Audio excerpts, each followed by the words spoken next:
नमस्कार, मैं भूपेंद्र कुमार पांडे और आप देख रहे हैं खबरी 24/7। अभी हम मौजूद हैं बाटा चौक रक्सौल में। यहाँ पे स्वच्छ रक्सौल का अध्यक्ष रंजीत सिंह के द्वारा आज कई दिनों से धरना पे बैठे हैं और इनकी समस्या कहाँ तक सार्थक है, आज तक कोई भी नेता लोग या कोई पदाधिकारी लोग इनसे मिलने तक नहीं आए हैं। लेकिन आज रामबाबू यादव जी जो कांग्रेस नेता हैं आज आकर के इनके धरना में शामिल हुए हैं। आइए हम कांग्रेस के नेता रामबाबू जी से बात करते हैं और जानने की कोशिश करते हैं। आखिर बड़े बड़े नेता नहीं आए, आज सांसद महोदय भी आए थे लेकिन नहीं आए, लेकिन आप कैसे आ गए? सबसे बड़ी बात है आपका चैनल जो खबरी है अभी विभिन्न समस्याओं को उजागर कर रहा है। इसके लिए आपके चैनल को मैं धन्यवाद देता हूं। और भाई रंजीत सिंह जी को जो एक सप्ताह से आज यहाँ ही बैठे हुए हैं धरना पर, रक्सौल के विभिन्न समस्याओं के लेकर, ये कोई अपना मामला इनका नहीं है।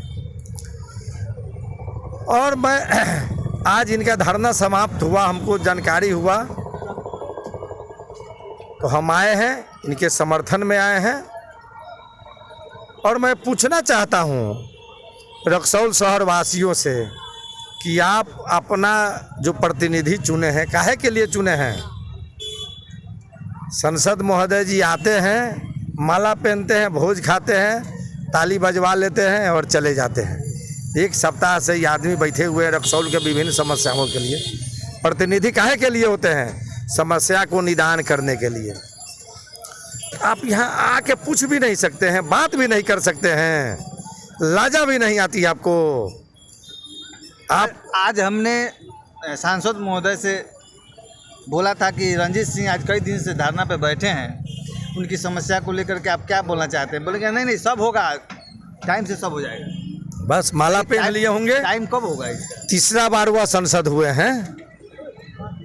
एक बार में मानते हैं कि सीखते हैं, दो बार में क्या हुआ? पहले यह कहते थे कि मेरी सरकार तो केंद्र में है, बिहार में नहीं, अब दोनों जगह इनकी सरकार है। तो अब कब इनसे विकास होगा? रक्सौल इंटरनेशनल शहर है और इंटरनेशनल शहर है, यहाँ समस्याओं अनगिनत है। कि रेलवे वाला जो हमारा जो समस्या है, औने पौने दाम में एक आदमी को लीज कर दिया गया। आज इसमें हजारों परिवार जिनका रोजी रोटी चलता था, जीविका था, उस सारे परिवार को समाप्त कर दिया गया और एक आदमी को ज़मीन लीज पर दे दिया गया।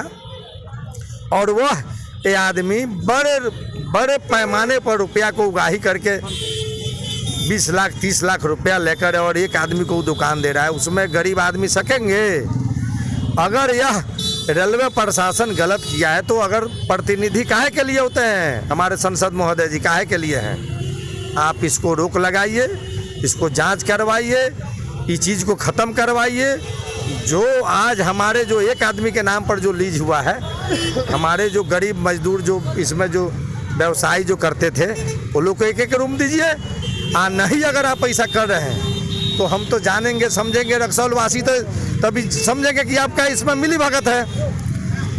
एक ओवर ब्रिज आप देख लीजिए कि कई बार शिलान्यास करवाए, एक ओवर ब्रिज से नहीं बन रहा है। भुलियाने के लिए वो बनवा दिए, फुटवेज बनवा दिए। रक्सौल देखिए ना कि व्यवसायी शहर के नाम से जाना जाता था, आज धूल गर्दा जाम के नाम से। यहाँ प्रतिनिधि नया जीते हुए तो उनको थोड़ा भी बुझा रहा है जो कोई प्रतिनिधि है यहाँ। तो आखिर प्रतिनिधि काहे के लिए है? अफसर यहाँ दिन गिनते हैं। रक्सौल पूरा प्रशासन ही जान लीजिए, चाहे किसी भी विभाग का हो, सिर्फ यहाँ सिपाही और होमगार्ड के भरोसे है। एक भी अफसर कोई निकलता है? एक भी अफसर निकलता है जो क्या क्या समस्या है?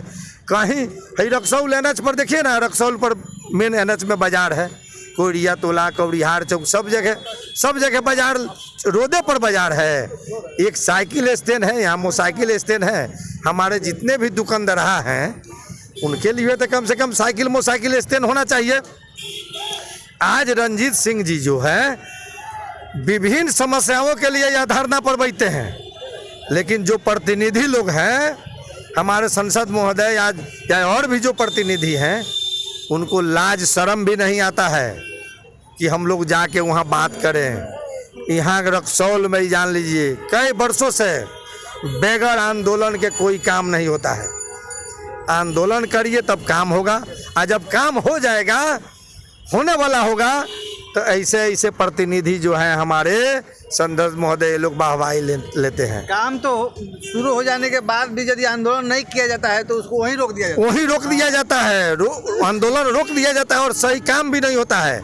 घोड़ा सहन कैनाल रोड, हमको याद है स्वर्गीय रघुवंश बाबू ग्रामीण विकास मंत्री थे, हम लोग बुलाकर शिलान्यास करवाए, रोड बनवाए, 16 फीट चमड़ा था।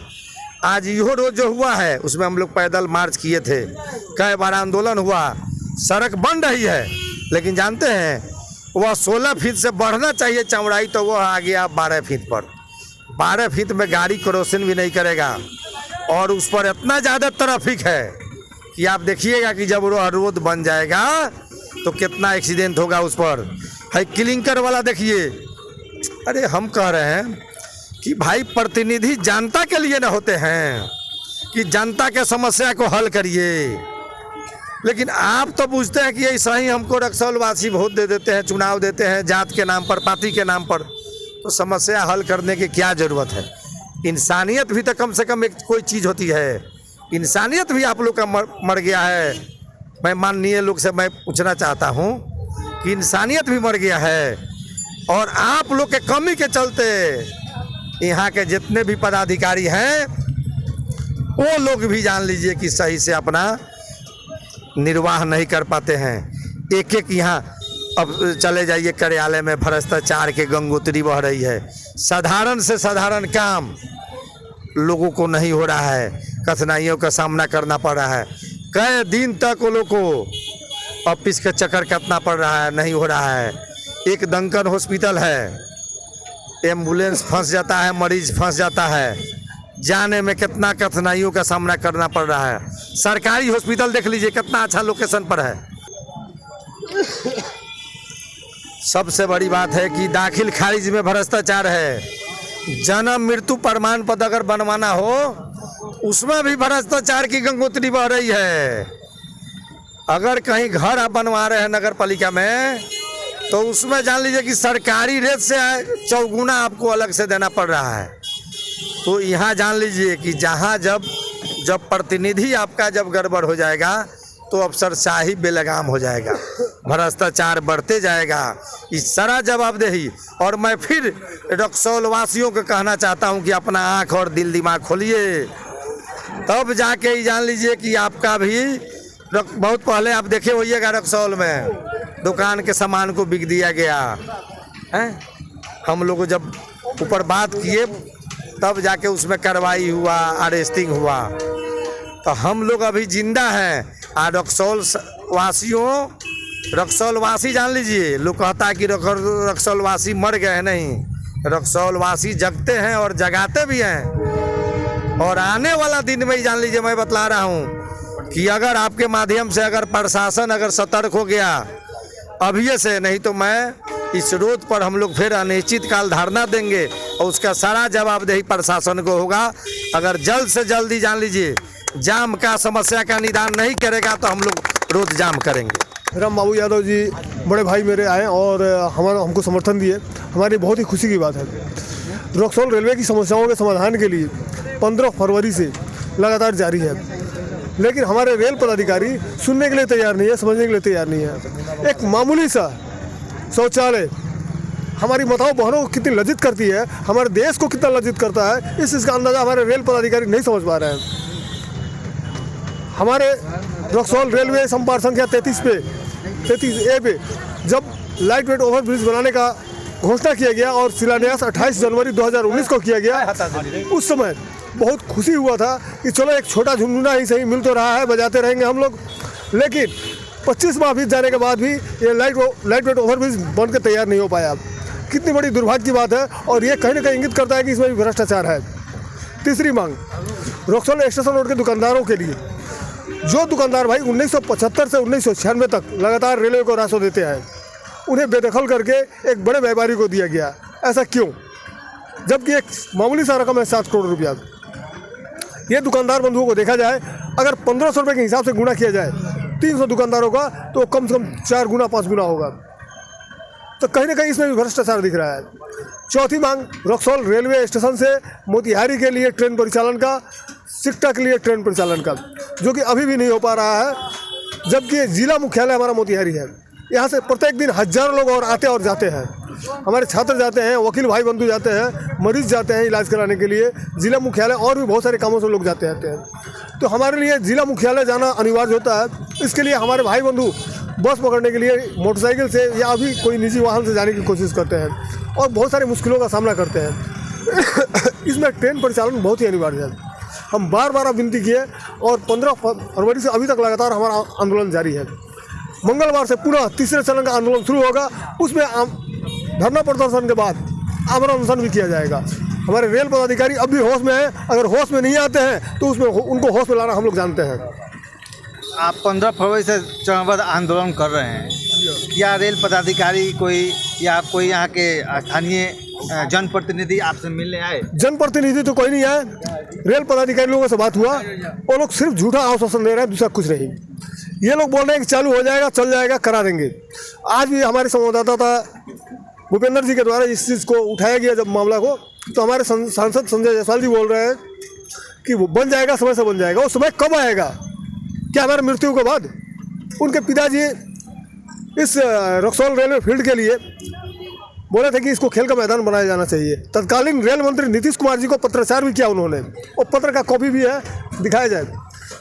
इसमें उस पत्र का प्रतिलिपि भी है कि इसको खेल का मैदान बना दिया जाए। लेकिन हमारे नीतीश जी को भी वो लोग लीज कर दिया है। रेल मंत्री से आज मुख्यमंत्री हैं और हमारे माननीय सांसद आज बिहार अध्यक्ष हैं भाजपा के। लेकिन इस चिट्ठी का मान रखने के लिए उनको उसका खेल का मैदान बनाया जाना चाहिए था।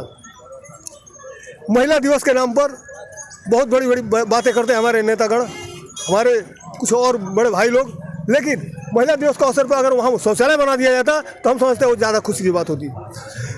क्योंकि उन नेता, सत्ताधारी नेता जो हैं वो भी वहीं जाते हैं ट्रेन पकड़ने के लिए, और जब लघु शंका लगता है तो हमारी माताएं बहनें खोजती है कहीं जगह मिल जाए, छुप के हम मलमूत्र त्याग कर सकें।